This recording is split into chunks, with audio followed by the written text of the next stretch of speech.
We now know that Deputy Newman didn't want the woman to drive off, but instead she wanted her to step out of the truck to explain that her license was suspended and the deputy couldn't allow her to drive. I mean, I can let her sit right here until I leave, but she's on private property at this point. This is Deputy Christine Newman's body camera from January 16th. I can't make her really get out of her car, I mean, if I'm not arresting her.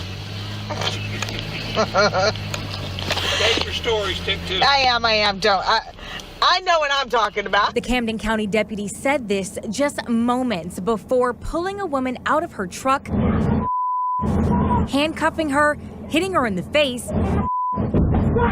then throwing her by her hair into the hood of her patrol car. News4Jax just obtained this body camera video from the Camden County NAACP, who put in the request to the department after getting a tip about the January incident. According to the report, before walking over to Cheris Faria's truck, Newman learned Faria had a non-judgment suspension. Yeah, I want you to step out. I'd like to stay in the vehicle, so there's a reason why. Yeah, I want you to step out. But there's not a reason for me to Because step out I of the told you vehicle. to step out. In the video, you see they start tussling over the door. Deputy Newman radios for another unit, 11:59 Camden, I need another unit. then walks back to the truck and opens the back door. She won't get out of the car. Get out of the car, so I'm going to break that window. You're not going to break the window. Pause. We asked retired JSO Assistant Chief Rick Parker to look at this video. She looks like mentally and physically ill-prepared to handle that call. Do you think it would have hurt to inform the driver of why she wanted her to get out of the car?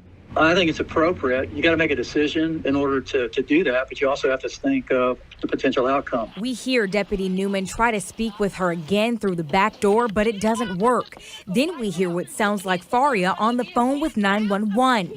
This is both body cam and dash cam video at this point. Get out! Get the out of my car! Right now, get out! Get out of the car! Get out! Are you kidding me? About 30 seconds go by, but we can't make out the audio from the body cam.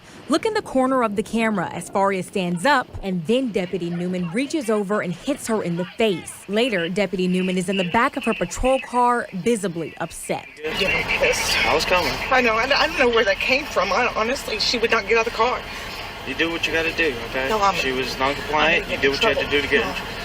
I freaking heard her when she was in trouble. There's potentially a little blackout period, and that should be of really serious concern for her supervisors. Multiple punches to a handcuffed person accomplish absolutely nothing, and it looks personal. Clearly it looks personal, and that's done when you're completely out of control. I wasn't even arresting her.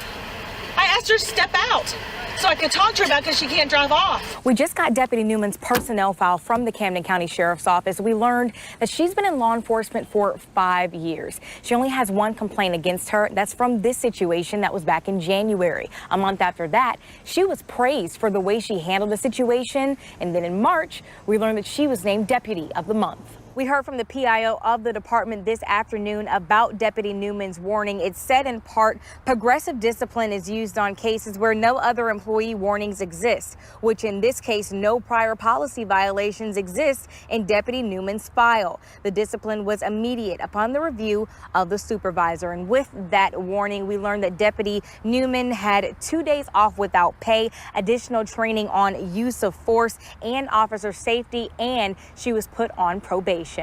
In Jacksonville, Marilyn Parker, Channel 4, the local station.